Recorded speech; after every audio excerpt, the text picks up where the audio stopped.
What is up, guys? It's the channel Lego More with a very anticipated review I have. This is set number 71040. This is the Disney Castle. It has 4,080 pieces, 5 minifigures, and it retails for $350 here in the United States. I got this at the Lego store, and it was surprisingly the very last one I got, because this set is in extremely high demand right now. So first thing is first, take a look at the box. You can see the box design looks fantastic. You have the front of the box, and also it's so big, so it's a little hard for me to show you, and you can see the back. We also do get one thick instruction manual, which also has a little bit of information regarding the minifigures, as well as some of the references within the film, but it's a really big instruction manual. So let's take a look at the minifigures we get, and we'll start off with Mickey Mouse, and this version is exclusive compared to the Disney minifigure series. This is Mickey in his tuxedo. This is how you see him at the theme parks. He looks very cool and fantastic. Love the design on him. You can see he has some nice printing on his feet for the shoes, and even has some side printing. Even has the coat tail piece in the back. No back printing on him whatsoever. Great minifigure.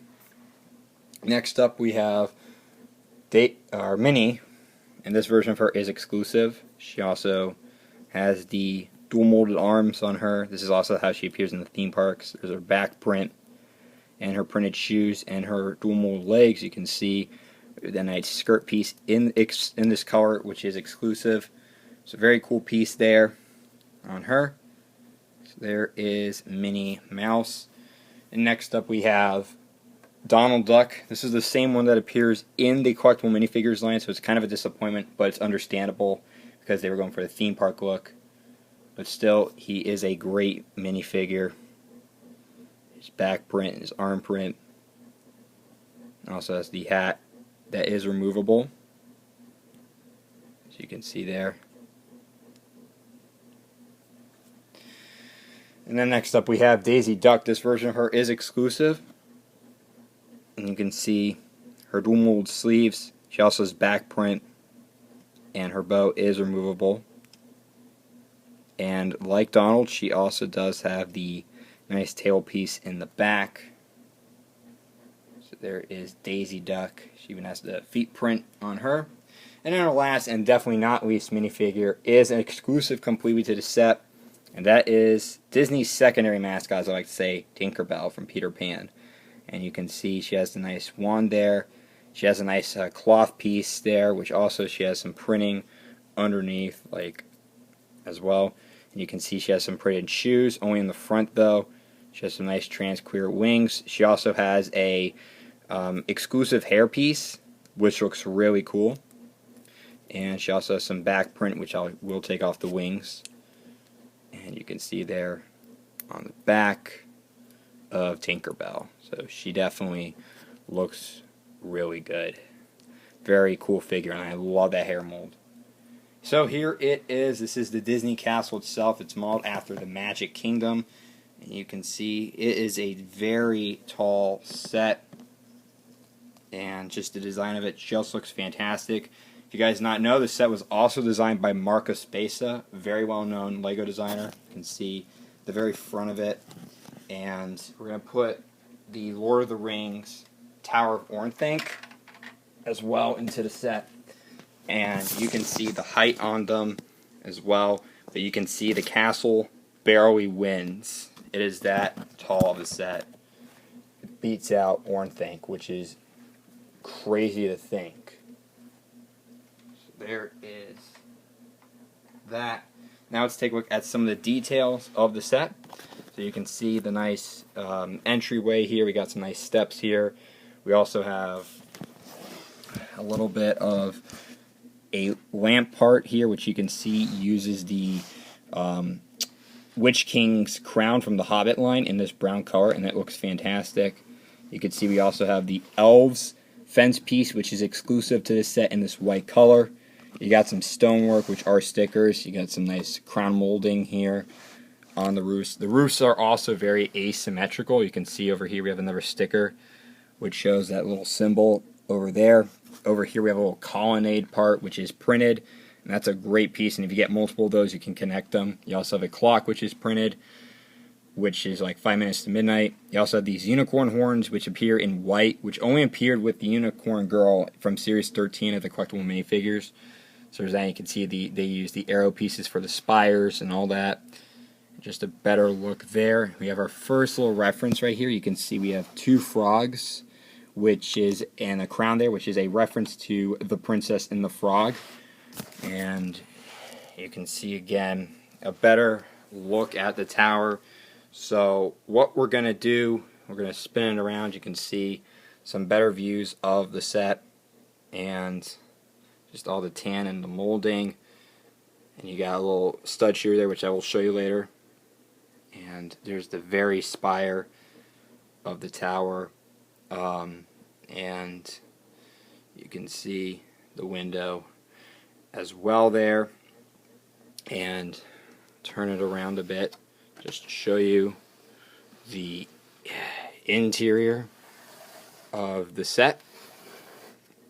You can see right there is the interior, very big as well. So what we're going to do is we're going to separate into parts, and what we do is we're going to take it apart and show you, because it is built in by 3 parts. So you start off with the gray part first, and then you build the middle part of the castle and also the tower. So you can see here we can remove it easily as well. And you can see it is split in the 3 parts. So we'll take a look at the first part first, and we will get to the rest of the castle. So you can see, as mentioned, here is a better look at the entranceway, and there's some doors you can open up to get inside to the interior. And you can see a better look at the detailing, like the blue roofs, which I think are exclusive to this set in this dark blue color. I'm not sure. You also have that new Friends part right there as well. Just another better look there. And you can see the mezzanine of the castle. We have a little bow and arrow and some printed cinnamon buns with a target, which is a reference to the film Brave. And you can see the inside of the castle here as well. You have that nice tiling on the floor, like a little grand concourse area. Very nice detailing there. And it uses the Nexonite shield pieces. You can see it's also using some white tile Nexonite shields, which only appeared in the Titanium Ninja Tumbler for Ninjago, which is very cool. You have a chandelier right here, which actually uses a ship steering wheel as part of it, which is really cool. You also have over here a nice little torches with the Hero Factory arms, which look really good. You also get 2 suits of armor, one over there, and you can see over here we have another Disney reference here. You can see we have the carpet. Oops. We have the in the back there. You have the carpet from Aladdin. Nice little reference there. And we also do have the lamp as well. Let me just try getting this on. There we go. Okay. Sorry about this, guys. There we go. So you can see we also have the lamp right there from Aladdin, which looks really good as well. You also have this nice vase build as well, which is pretty cool. I love the design on it. And you have a nice grandfather clock here as well, which has a printed tile on there, like 5 minutes to midnight, and you can see the nice pendulum as well on it. Just looks really good. And you also have some, over here we have some, what are they, coat of arms, which are stickers on these shields. So you better look at some of them. Let me try to get a a nice barrel light. There we go. You can see better look there. So there's that. And you can then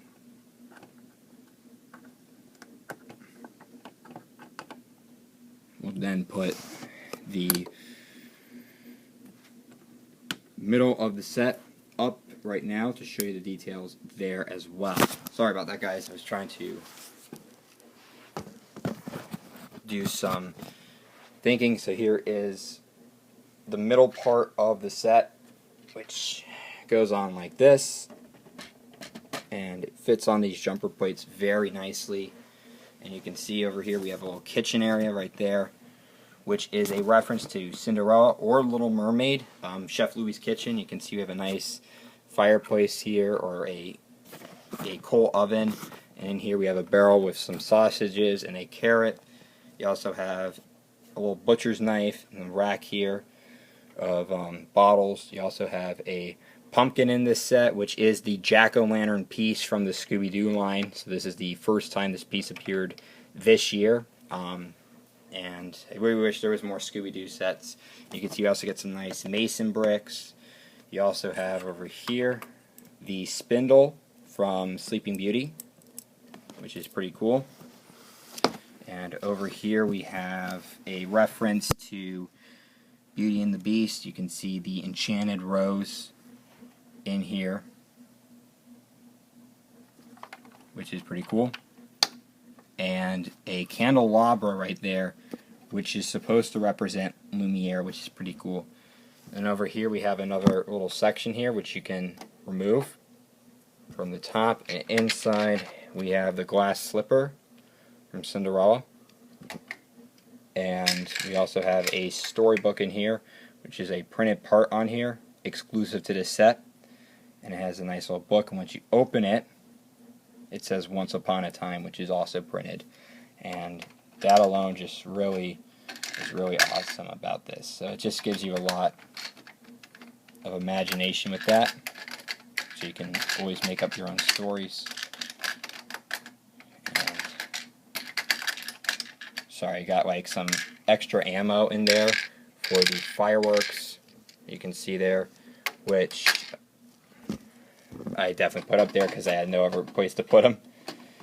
And over here we have a little reference to Fantasia. You can see mainly the Sorcerer's Apprentice, which we have a spell book and a chest in there, which when you remove that out, you can see a wizard hat in there from the collectible minifigures line as a reference, you know, Mickey, Sorcerer Mickey.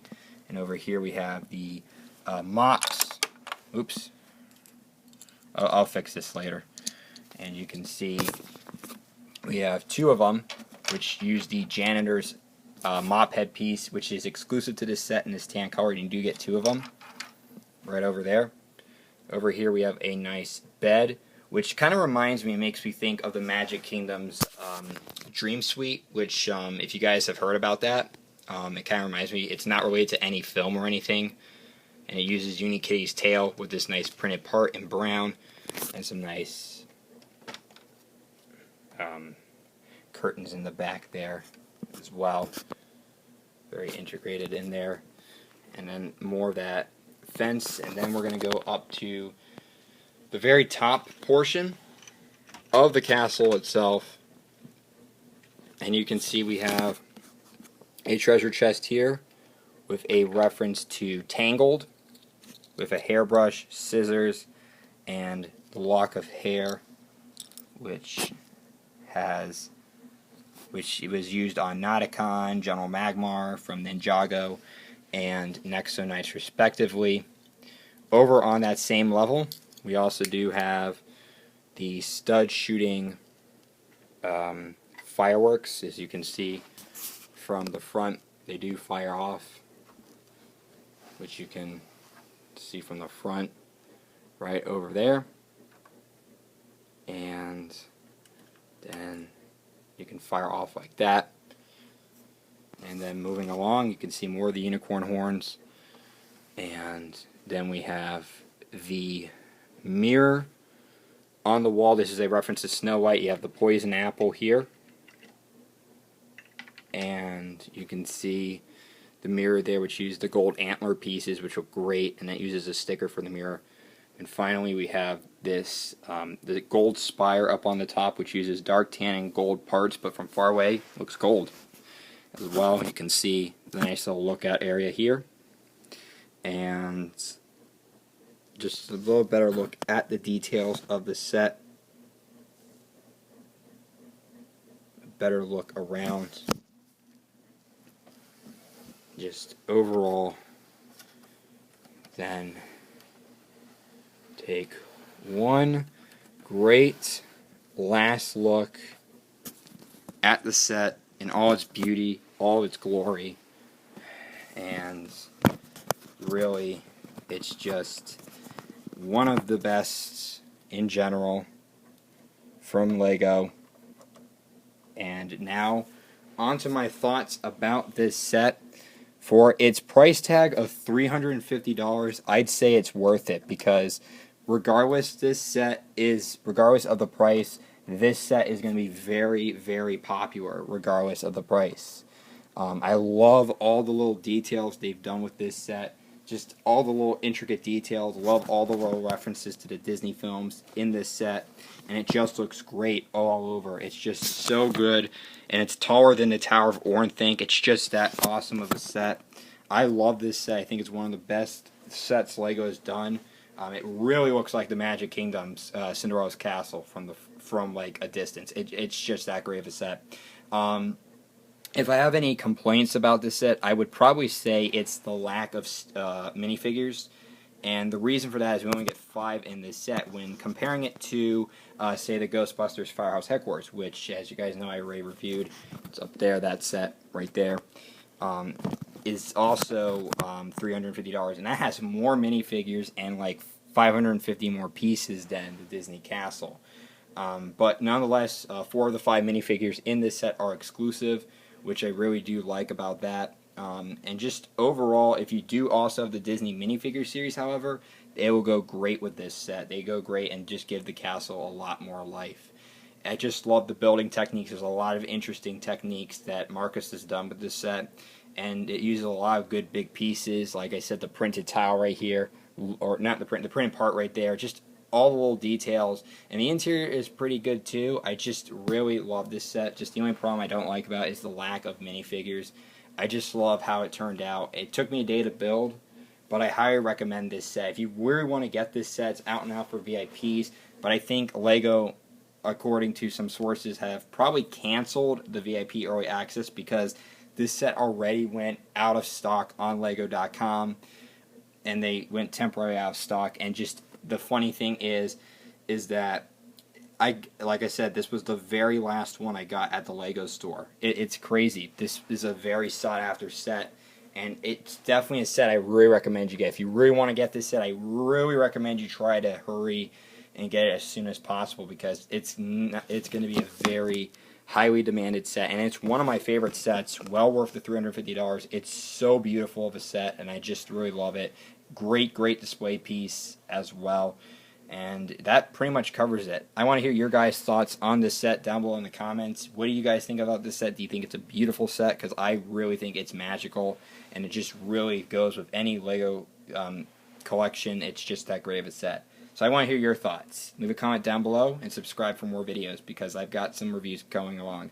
And just a little FYI, this may be my last LEGO set I purchased for the time being, mainly just to save money, because this was a pretty hefty set for its price. But it's still a great set, and it's just going to be so popular just because it's a Disney set. Just like the Disney minifigures were really popular, this is going to be one of those as well. So thanks for watching, guys.